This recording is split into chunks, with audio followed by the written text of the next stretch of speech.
데살로니가전서 5장 16절에서 18절 말씀. 자, 우리 함께 화면에도 나왔으니까요. 우리 큰 목소리로 읽겠습니다. 시작. 항상 기뻐하라. 쉬지 말고 기도하라. 범사에 감사하라. 이것이 그리스도 예수 안에서 너희를 향하신 하나님의 뜻이니라. 아멘. 아멘. 네, 우리 오늘은 이렇게 예배당이 꽉 찬 느낌이에요. 굉장히 많이 이렇게 와주시고, 또 뒤에 우리 사무실도 이렇게 계시고 해서, 뭐 얼마 안 있으면 한 부 예배를 더 만들어야 되지 않나, 또 이런 생각도 해봅니다. 아우, 기뻐요. 네, 이런 의미에서 우리 서로를 이렇게 한번 바라보면서 이렇게 인사하면 좋겠습니다. 기쁨 넘치는 예배자가 됩시다. 네, 이름대로 기쁨이 넘치는 이 교회와 또 우리 모든 성도님들이 됐으면 좋겠습니다. 오늘 우리가 함께 읽은 이 본문의 말씀은 참 짧으면서도 참 많은 것들을 우리에게 가르쳐주고 있습니다. 그렇죠? 이 말씀이 바로 우리를 향하신 하나님의 뜻이기 때문에 그렇다는 것이죠. 그런데 아시다시피 우리가 살아가면서 보면 항상 기뻐하기가 쉽지 않은 게 우리의 인생입니다. 항상 기도하기도, 또 범사에 감사하기도 참 어렵죠. 그래서 여러분의 삶을 보면 어떻습니까? 기뻐할 때가 많은 것 같아요? 아니면 그렇지 않을 때가 많은 것 같아요? 참 그렇죠. 그렇지 않을 때가 참 많이 있어 보이죠. 요즘엔 그 유치원에서 이렇게 초등학교 올라가는 그 1학년들 있잖아요. 그 1학년들에게 그 1년 선배들이 그 2학년 올라간 그 9살짜리 애들이 이렇게 얘기를 한대요. 뭐라고 얘기하냐면, 니들 이제 좋을 때 다 지났다. 니들 고생 시작이다. 지호야, 그러니? 네. 참 옛날에는 초등학교 때도 그냥 가방만 딱 들고 가서 던져버리고 또 막 놀러 가고 막 그랬는데, 지금은 어때요? 가방 놓자마자 또 바로 공부방, 학원, 뭐 태권도장 어디 가든지 막 이렇게 다니는 아이들 볼 때 참 초등학교 들어가면서부터 기뻐할 날들이 얼마 없구나, 이런 생각도 해봅니다. 또 신혼부부는 또 어떻습니까? 결혼하자마자 이제 태어날 아기를 위해서 공부방을 만들고 막 공부할 교재들을 막 준비하는 그러한 부부들도 있어요. 또 우리가 매일매일 가는 직장 생활 어떻습니까? 그렇게 기뻐할 일이 없죠. 또 가정을 보면, 또 사회를 보면 기뻐할 일들이 그리 많지 않는다는 걸 느낍니다. 또 주변 나라들을 보면 여전히 이 나라를 위협하려고 하고 어떻게든 잡아먹으려고 하고 그런 것들이 보이고요. 정치인들을 보면 더 한숨만 나오는 이러한 인생, 그러한 우리가 살아가는 이 공간이 되지 않나 또 생각해 봅니다. 그래서 우리 주위를 둘러보면 가끔 잠시나마 기뻐할 수 있지만 그 기쁨이 오랜 시간 지속되지 못한다는 것을 우리는 느낍니다. 그래서 기뻐할 일들이 참 많지 않은 것이 바로 현실이다, 이렇게 말할 수 있죠. 그런데 말입니다, 오늘 본문에서는 지금 사도 바울 우리에게 말씀하시기를 항상 기뻐하라, 항상 기뻐하라, be joyful always, 항상 기뻐하라, 지금 명령하고 있어요. 여기서 말하고 있는 이 사도 바울은 너희들에게 주어진 환경을 보고 기뻐하라는 것이 아니에요. 여러분, 그렇다면 우리 자신, 우리 내부 속을 바라보면 또 어떨까요? 내 환경은 그렇다 치고 우리 자신을 바라보면 어떻습니까? 더 탄식할 일들이 생기죠. 그렇죠? 그래서 이런 말이 있어요. 실망하고 싶으면 환경을 보고 절망하고 싶으면 너를 보라. 이런 이야기도 있어요. 여러분, 우리 주위를 둘러보고 또 우리 내부를 들여다보아도 참 절망스러운 일뿐인데, 왜 하나님께서는 이 바울을 통해서 우리에게 기뻐하라고 말씀하실까요? 왜 기뻐하라고 하실까? 그것은 바로 주 안에서 기뻐하라는 것입니다. 믿으십니까? 주님 안에 있을 때 기쁨이 있다, 이걸 지금 이야기하고 싶은 거예요. 그래서 우리가 날마다 기뻐하지 못하는 이유 어디 있을까요? 만일 주님 안에 우리가 기뻐할 수 있는 요소가 있다고 한다면 우리가 기뻐하지 못하는 이유는 그거예요. 우리가 주님 안에 거하지 않기 때문에 그렇다는 것이죠. 그리고 우리의 시선이 우리의 기쁨이 없는 곳에 늘 머물러 있기 때문에 그렇다는 거예요. 그러니까 매일의 삶에서 기뻐할 수 있는 요소가 없는 것이 아니라 우리가 기쁨이 없는 곳을 바라보고 있기 때문에 기쁨이 없다는 것입니다. 그렇다면 사도 바울은 기뻐했었습니까? 어때요? 항상 기뻐함을 우리는 말씀을 통해서 볼 수 있어요. 다른 서신서들을 보면 늘 교회들에게 이렇게 편지를 쓰죠. 기뻐하라. 내가 다시 말하노니 기뻐하라. 이렇게 말씀을 하는 걸 우리가 많이 봅니다. 그리고 본인도 나는 늘 기쁘다. 이렇게 고백하죠. 사실 바울의 환경과 형편은 너무나 좋지 않았습니다. 우리하고 비교했을 때 더 안 좋았어요. 그는 감옥에도 있었을 때가 있었고요. 그리고 두들겨 맞기도 했었어요. 39대를 막 엄청 맞아서 거의 그냥 죽었다 해가지고 버렸을 때도 있었어요. 그런데 여러분 어떻습니까? 바울은 그때마다 감옥에서 그 착고에 차서 너무나 괴로운 어떤 그러한 상황에서도 그의 입술에서는 늘 뭐가 끊이지 않았을까요? 찬송이 끊이지 않았어요. 늘 찬송을 하는 그러한 바울을 우리는 볼 수가 있다는 것이죠. 바로 그러한 찬송을 불렀던 것은 그 마음속에 기쁨이 솟아났기 때문입니다. 참 신기하죠. 그가 살았던 환경은 우리보다 더더욱 기뻐할 수 없는 환경이었는데 어떻게 그렇게 기뻐할 수 있었는가? 그것은 그의 시선은 환경과 자신을 바라본 것이 아니었어요. 그의 시선은 늘 주님을 향해 주님께 고정하고 있었다는 거예요. 그는 자신의 환경을 보았을 때는 탄식했어요. 그도 고백해요. 헐벗고 굶주리고 두들겨 맞고 강도의 위협을 받았다. 본인도 그렇게 고백하는 모습들이 우리는 볼 수 있어요. 또 시선이 자신에게 향했을 때는 어떻게 고백합니까? 로마서 7장 24절에 이렇게 고백합니다. 시선을 자신에게 두었을 때 오호라 나는 곤고한 사람이로다. 이 사망의 몸에서 누가 나를 건져내랴. 이렇게 고백까지 할 정도로 너무나 힘들었던 사람이 바로 바울이었어요. 우리 역시 환경과 나의 모습을 바라본다면 이러한 고백을 할 수밖에 없을 겁니다. 그러나 여러분, 바울이 기뻐했듯이 우리도 기뻐할 수 있는 방법 한 가지는 그거예요. 우리의 시선을 내 환경에, 내 자신에 향하는 것이 아니라 오직 살아계신 예수 그리스도께 향한다면, 그분께 고정한다면 우리도 바울처럼 늘 기쁨이 충만한 삶을 살아갈 줄 믿습니다. 아멘이십니까? 아멘. 사랑하는 여러분, 여러분들은 매일매일의 삶에서 그렇다면 시선을 어디에 두고 살아가십니까? 많은 분들이 기뻐하지 못하는 것은 자신의 시선을 기뻐할 수 없는 곳에 고정시켜 놓았기 때문에 기뻐하지 못한다는 거예요. 여러분, 우리가 이렇게 길을 이렇게 좋은 아스팔트 길을 이렇게 자주 다니잖아요. 운전도 하고. 그런데 그렇게 좋은 길이 만약에 하룻밤에 눈이 엄청 쏟아지고 그날 막 영하로 뚝 떨어지면 그 길이 어떻게 됩니까? 예, 그냥 빙판길이 되죠. 그러면 모든 차들이 거북이처럼 천천히 갑니다. 아주 조심조심 가야 되죠. 그런데 여러분, 생계가 걸린 분들은 그러한 길을 가야 할 때 어떤 마음이 들까요? 기뻐하며 갈 수 있을까요? 그 환경을 볼 때는 전혀 기쁨이 없어요. 야, 이거 어떻게 하지? 어떻게 하지? 정말 땀을 막 줄줄 흐르면서 거기를 가야 돼요. 기쁨으로 나아갈 수 없습니다. 그러므로 환경은 결코 우리를 기뻐하게 만들 수 없다는 거예요. 우리는 지금 기뻐할 수 있는 환경에 살고 있지 않아요.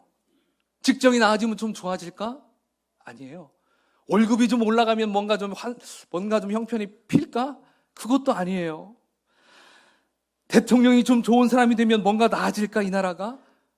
그것도 아니죠. 우리가 과거의 역사를 봤을 때, 저 사람이 되면 될 거야. 됐어. 근데 별로 달라진 것도 없어요. 모르겠어요. 이번에는 어떻게 될지 모르겠습니다. 하지만 우리가 우리의 기대대로 잘 이루어지지 않는 것이 현실이라는 것을 우리는 살아가면서 늘 느낍니다. 그래서 골로새서를 보면 이런 말씀이 있어요. 위의 것을 생각하고 땅의 것을 생각하지 말라. 위의 것을 생각하고 땅의 것을 생각하지 말라. 골로새서 3장 2절에 이런 말씀이 있더라고요. 여러분, 이 말씀처럼 저와 여러분은 우리의 시선을 하늘에 고정하면서 살아가길 바랍니다. 그렇죠? 근데 어떤 분들은 대뜸 이렇게 질문을 해요. 뭐라고 질문하냐면, 하늘의 시선을 고정하고 이 땅에서 어떻게 살아갈 수 있겠습니까? 이렇게 대뜸 막 물어볼 수 있어요. 그때 여러분 뭐라고 대답하시겠습니까? 글쎄요, 어떻게 하죠? 이게 아니에요. 살아갈 수 있습니다. 많은 믿음의 조상들이 그렇게 살았습니다. 많은 믿음의 선배, 우리 신앙인들이 그렇게 살았습니다. 그렇게 고백해야 돼요. 아브라함을 보십시오. 위에 있는 성을 바라보고 땅에서는 장막을 치고 살았지 않았습니까? 많은 믿음의 선배 신앙인들이 자신들의 시선을 하늘에 두고 이 땅에서 삶을 살았을 때 하나님은 그들이 기대할 수 없는 수많은 것들로 채워주시고, 그리고 하늘의 저 별처럼 반짝반짝 빛나게 만들어 주셨다는 것을 여러분, 우리는 그렇게 고백해야 돼요. 그들의 말에 동조하면 안 된다는 것입니다. 따라서 우리의 믿음과 우리의 시선을 하늘에 두고 이 땅의 삶을 살아갈 때에 항상 기뻐하는 삶을 살 수 있습니다. 아멘이시죠? 아멘.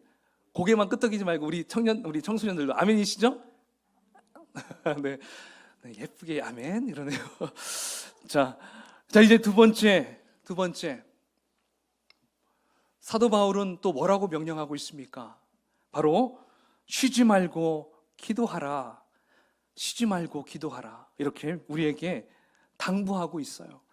여러분들은 기도하면 떠오르는 것이 무엇이 있습니까? 기도하면 딱 떠오르는 게 있죠.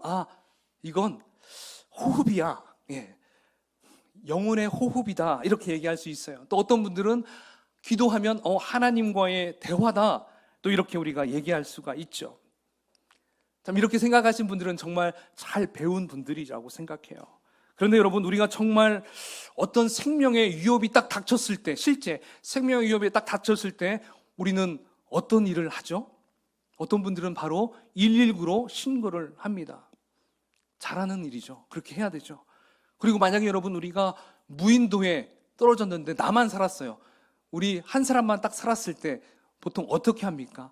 해변으로 나가서 그 해변에다가 SOS를 크게 새기고 지나가는 비행기가 이걸 볼 수 있도록 그렇게 하잖아요. 그렇게 해서 어떻게든 막 본인들이 살려고 합니다. 기도도 마찬가지입니다. 영적으로 위급할 때, 정말 그 누구에게도 말할 수 없는 상황이 되었을 때 바로 우리 신앙의 사람들은 어떻게 해야 될까요? 당장 무릎을 꿇어야 되겠죠. 그리고 어떻게 합니까? 살려달라고, 도와달라고 하나님께 119를 막 쳐야 됩니다. SOS를 막 쳐야 되겠죠.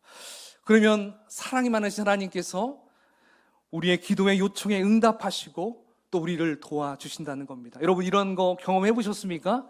해보셨죠? 저도 해봤습니다. 근데 여러분, 이렇게 기도에는요, 신앙의 성숙도에 따라서 다르다는 것이 있습니다. 신앙의 성숙도에서 성숙도에 따라서 그 기도에 어떤 그런 차이들이 있어요. 단계가 있다는 것이죠. 제가 이것을 어디서 알게 됐냐면, 제가 굉장히 존경하는 목사님들 중에 이재철 목사님이라고 있어요. 들어보셨죠? 이재철 목사님, 주님의 교회, 그리고 100주년 기념교회, 어디에 있습니까? 저 양화진에 가면 100주년 기념교회, 거기서 담임 목사님을 하시다 멋지게 은퇴하시고 멋지게 그냥 확 떠나신 분이 있어요. 근데 그분이 이렇게 설교하시는 것을 제가 듣다가 깜짝 놀랐어요. 기도에 대해서 이렇게 설교를 하시는데 너무너무 제가 마음에 와닿는 거예요. 그래서 그 부분을 제가 여러분들에게 함께 나누고 싶어요. 바로 마태복음 8장에 보면 거기에 세 사람이 나와요. 마태복음 8장에 보면 거기에 보면 납병 환자 걸린 여인이 나와요. 납병이 뭐예요? 한센병, 옛날에는 문둥병이라고 하죠. 이 한 사람이 나오고, 그 다음에 로마의 장군 백부장이 나와요. 백부장. 그 다음에 또 한 번 더 나가면 베드로가 나와요. 바로 이 사람이 바로 기도의 단계라는 것이죠. 먼저 첫 번째 납병 환자를 봅시다. 여러분, 납병 환자, 그 사람은 어디에 있어야 됩니까? 길거리에 나와서는 될까요? 안 될까요? 안 돼요. 많은 사람이 밀집되어 있는데 거기 가면 될까요? 안 될까요? 안 돼요. 여러분, 코로나 걸렸을 때 양성 판정 딱 여기 대부분이 많이 받았을 줄 믿고 있는데요. 네, 저도 받아봤어요. 딱 하면은 이제 연락이 오죠. 절대 집 밖으로 나가지 마십시오. 7일간 격리해야 됩니다. 그러잖아요. 그래서 꼼짝도 못하고 있어야 돼요. 근데 우리는 7일이 딱 지나면 자유의 몸이 되잖아요. 근데 여러분, 이 문둥병은, 이 한센병은요, 치료 받을 때까지, 그러니까 그때는 치료 받을 수가 없어요. 그냥 죽을 때까지 격리해야 돼요. 그들끼리 모여서 살아야 돼요. 근데 그러한 사람이 많이 몰려있는 곳에 남았어요. 그렇다면 여러분, 레위기서의 율법에 따르면 그러한 사람이 보였을 때 돌로 쳐 죽여도 누가 뭐라고 하지 않아요. 왜냐하면 그 사람으로 인해서 그 질병이 막 전파되기 때문에 그 사람은 빨리 죽여야 된다고 율법까지 쓰여 있어요. 그러니까 거기에 나와 있다는 것은 뭐예요? 생명을 걸고 나왔어요. 누구를 만나기 위해서 왔을까요? 예수님을 만나기 위해서 그 여인이 나왔던 것이죠. 그래서 거기에 나와서 내가 예수님께 치료만 받으면 나는 고침받을 수 있을 거야, 이 마음으로 왔던 거예요. 그래서 나와가지고 예수님을 봅니다. 그래서 예수님께 딱 절하고 간구하죠. 뭐라고 얘기하냐면, 주여, 원하시면 저를 깨끗하게 하실 수 있나이다. 이 말씀을 들은 예수님은 즉시 말씀하십니다. 내가 원하노니 깨끗함을 받으라. 할렐루야. 그 간구한 그 여인의 그 간절한 기도에 예수님은 바로 응답해 주셨어요. 그래서 납병이 깨끗이 치료가 됩니다. 지금 납병에 걸린 그 여인은요, 자신의 문제를 가지고 예수님께 나왔을 때 해결을 받았어요. 여러분, 한번 생각해 보십시오. 우리가 주님을 믿고 주님께 나의 문제를 가지고 나올 수 있다는 것은 무슨 의미일까요? 예수님께 나올 수 있다는 그것은요, 바로 이거예요. 오늘 납병에 걸린 여인과 같이 나 자신의 문제를 해결받았던 경험이 있기 때문에 주님께 나올 수 있다는 것입니다. 이러한 경험이 없이는 주님이 나의 주님이 되기가 참 어렵다는 것이죠. 그래서 오늘 여러분은 이러한 경험을 다 해보신 적 있는지 모르겠어요. 해보셨습니까? 해보셨죠? 내 개인의 문제를 가지고 하나님께 나아갔을 때 하나님이 다 해결해 주셨습니다. 그렇죠? 근데 여러분, 이렇게 나 자신의 문제를 해결받은 것은 우리 신앙생활의 종착지가 아니에요. 이건 바로 출발점이에요. 바로 동기라는 것입니다. 그래서 내 문제만을 위해 기도한다면 그것은 어떻게 보면 기복주의 신앙이라고 볼 수 있어요. 그러니까 이것만 가지고 계속 붙잡고 내 문제만 가지고 계속 나아간다면 한번 따라해 볼까요? 기복신앙이다. 예, 기복신앙일 수 있어요. 그렇기 때문에 내 문제만 가지고 나아가면 이 기복신앙에서 벗어날 수가 없다는 거예요.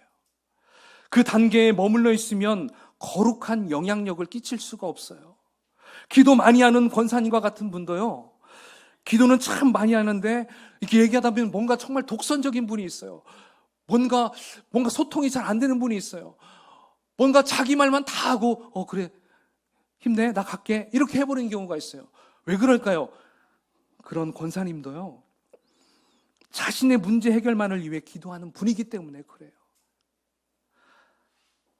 따라서 그 다음 단계로 우린 넘어가야 돼요. 그 다음 단계로. 그렇다면 그 다음 단계가 무엇일까요? 바로 두 번째 등장하는 백부장입니다. 백부장. 여러분, 백부장은 왜 백부장일까요? 100명은 거느릴 수 있는 장군이기 때문에 그래요. 그래서 100명 정도 거느리는 것은 그렇게 큰 권력이라고 생각할 수 있지 않은데요. 실제 로마 그 장군 중에 100명을 거느릴 수 있는 그 장군은요, 1%에 드는 그런 권력자라고 그래요. 그러니까 여러분, 굉장한 권력이 있죠. 굉장한 권위가 있어요. 근데 그러한 권위가 있는 그 백부장이 누구한테 갔습니까? 목수의 아들 청년 예수에게 쫓아갑니다. 그러니까 자신의 모든 권위를 다 내려놓고 예수님께 달려갑니다. 그러면서 그 예수님에게 간구합니다. 그 내용이 무엇입니까? 이거예요. 자신의 하인이 중풍병으로 집에 누워 몹시 괴로워하더이다. 합니다.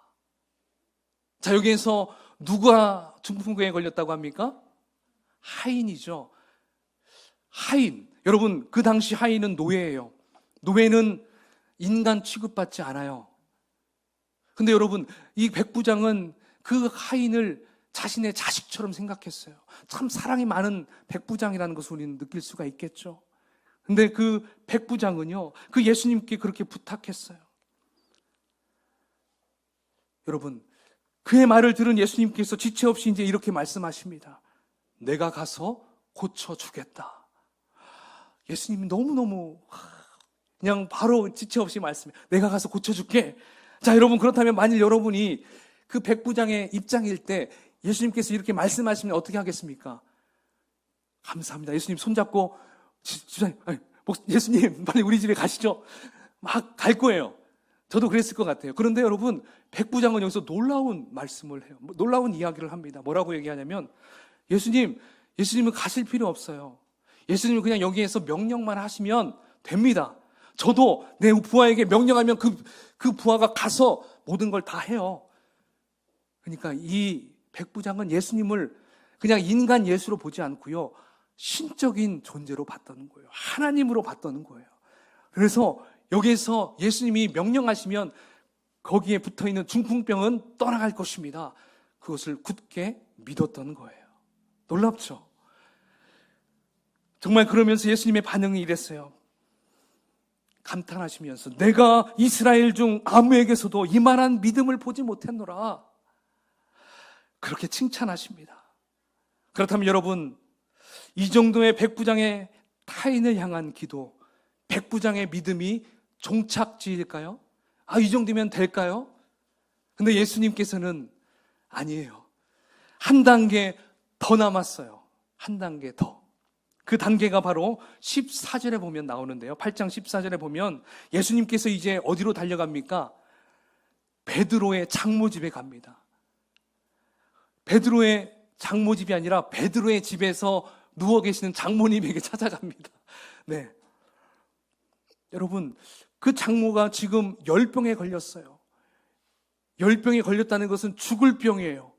그러니까 낫병도 죽을 병, 중풍병도 죽을 병, 열병도 죽을 병, 다 죽을 병에 걸린 분들이었어요. 근데 예수님께서 곧장 그녀의 손을 만지시면서 예수님께서 장모의 열병이 떠나갈 수 있도록 바로 기도해 주셔요. 여러분 보십시오. 여기서 우리는 주목해야 될 게 있어요. 자, 그 부분에 여러분 한번 마태복음 8장을 한번 펴보십시오. 마태복음 8장 신약성경 8장 보면, 마태복음 8장에 보면 베드로가 하는 대사가 전혀 발견할 수가 없어요. 베드로는 아무런 말도 안 해요. 근데 예수님은 베드로의 장모가 아픈 것을 알고 베드로 장모에게 가서 고쳐주셨어요. 여러분, 왜 예수님은 그 베드로가 간구하지도 않았고 구하지도 않았는데 왜 그렇게 질병을 깨끗이 고쳐주셨을까요? 여기에서 여러분 눈을 뜨세요. 자, 눈을 뜨세요. 여기에서 세 번째 단계가 나와요. 그건 바로 베드로는 예수님과 늘 동행했기 때문에 그래요. 동행하면 예수님이 알아서 다 해준다는 거예요. 할렐루야. 간구하지 않아도 예수님은 그의 형편을 다 하셔요. 기도의 마지막 세 번째 단계는 예수님과의 동행에 있었다는 거예요. 항상 기뻐하라. 쉬지 말고 기도하라. 여기서 쉬지 말고 기도하라는 것은 바로 예수님과 동행하면 된다는 거예요. 아멘. 여러분들도 주님과 동행하는 삶을 사셔서 항상 정말 쉬지 않고 기도하는 그러한 삶을 누리면 참 좋겠습니다. 아멘. 이거예요. 해답은 이거예요. 제가 이제 알았죠. 첫 번째 단계는 뭐였어요? 내 자신의 문제를 가지고 주님께 나아가는 거. 두 번째 단계는 타인을 위해서 중보기도하는 거. 그리고 세 번째 단계, 주님과 동행하는 나의 삶이 되는 거. 이 단계가 내 삶에 날마다 있어야 돼요. 있어야 돼. 자, 세 번째, 사도 바울이 말하는 것은 이제 범사에 감사하라고 합니다. 범사에 감사하라. 그래서 우리가 진정한 기쁨은 여러분 어디에서 찾을 수 있다고 했습니까? 아까 얘기했죠. 우리의 시선을 어디에 둘 때? 예수님께, 저 하늘에 둘 때, 그곳에 고정할 때 어떠한 환경에 처하든지 우리는 기뻐할 수 있다고 했습니다. 이 감사도 마찬가지예요. 범사에라는 말은 모든 경우를 이야기합니다. 그래서 우리는 살아가면서 여러분 언제 보통 감사가 이렇게 나오죠? 이때 나오죠. 나는 별로 노력한 것이 없는데 좋은 성과를 누군가를 통해서 막 냈을 때, 그렇죠? 이제 같은 팀이에요. 또 같은 조예요. 근데 나는 그렇게 많이 하지 못했어. 많이 아팠어. 그래서 참여하지 못했는데 그 남은 분들이 열심히 해가지고 좋은 성과를 내서 뭐 어떤 뭐 상을 받았든지 또 어떤 막 뭐라고 해야 될까요? 어떤 막 큰 돈을 더 막 상금을 받았든지 막 이렇게 했을 때 어때요? 정말 감사가 넘치죠. 정말 감사합니다. 막 이렇게 할 수 있잖아요. 또 어떻습니까? 나는 아무런 공로를 하지 않았는데 그 공로를 함께 받고 누릴 때 이렇게 얘기할 수 있어요. 그리고 거저 받았을 때, 대가 없이 선물을 받았을 때, 그래서 우리는 이것을 한마디로 은혜다라고 이야기합니다. 우리가 하나님으로부터 받은 은혜가 무엇일까요? 바로 죄가 많았는데 그 죄를 다 사해 주셔서 그 예수님이 나 대신에 죽으신 거, 나 대신에 지옥에 갈 수많은 그 고통을 다 짊어지시고 다 해결해 주신 것, 이게 바로 하나님의 은혜죠. 바로 우리는 이러한 은혜 속에서 감사가 넘친다는 것입니다. 그런데 여러분, 이러한 감사가 딱 차단될 때가 있어요. 언제 차단될까요? 그것은 세상에서 이렇게 우리가 얻어지는 감사, 언제 딱 차단이 되냐면 나보다 좀 더 가진 사람 딱 보였을 때, 그렇죠? 나보다 좀 더 넓은 평수에서 살아가는 사람 봤을 때, 나보다 굉장히 날씬한 어떤 그런 자매를 봤을 때, 나보다 굉장히 더 예쁘고 매력적이고 어떤 그러한 사람을 딱 봤을 때 어때요? 내 속에서 늘 감사가 넘쳤지만 감사가 이렇게 사라지고 뭔가 이렇게 기분이 나쁜 좀 그러한 상황이 우리가 펼쳐질 때가 있습니다. 그래서 감사의 마음도 그런 것 같아요. 어떤 환경에 따라서 참 많이 달라져요. 내가 누구를 보느냐에 따라서 그 감사가 갑자기 막 다 사라질 수가 있다는 것이죠. 그래서 바로 우리 크리스찬들도 그런 것 같아요. 여러분들도 어때요? 감사. 나는 막 이렇게 기도해서 이만큼 받았는데 누군가는 더 큰 걸 받았다고 어떤 간증을 들었을 때 정말 좋습니다. 이렇게 겉으로는 하지만 속에서는 배가 아플 경우도 막 있잖아요. 안 그래요? 그렇죠. 그런데 여러분, 사도 바울이 그러한 사람들이 이 고린도 교인들이 참 많이 있었거든요. 그 고린도 교인들에게 지금 이렇게 이 사도 바울이 이야기를 합니다. 말씀합니다. 한번 본문을 통해서 한번 같이 낭독해 볼까요? 자, 시작. 무명한 자 같으나 유명한 자요, 죽은 자 같으나 보라 우리가 살아있고 징계를 받는 자 같으나 죽음을 당하지 아니하고, 근심하는 자 같으나 항상 기뻐하고, 가난한 자 같으나 많은 사람을 부유하게 하고, 아무것도 없는 자 같으나 모든 것을 가진 자로다. 아멘. 지금 이 말씀은 여기 앉아 계신 여러분들에게 하는 말씀인 줄 믿으십시오. 아멘. 아멘이에요. 하나님은 우리를 그렇게 바라본다는 것입니다. 하나님은요, 다른 사람하고 견주어서 여러분들을 바라보지 않아요. 누구는 잘하는데 넌 왜 그러냐? 근데 우리 부모님들은 그렇게 우리를 볼 수 있잖아요. 또 우리 자녀 세대도 부모님을 그렇게 볼 수 있어요. 다른 집 부모님들이 이렇게 훌륭한데 왜 엄마 아빠는 그래요? 이렇게 비교해요. 근데 하나님은 우리를 비교하지 않아요. 여러분, 한 사람 그 자체를 바라보며 너는 부유한 자야. 너는 너무 귀한 자야. 넌 특별한 자야. 이렇게 지금 이야기하고 있다는 것입니다.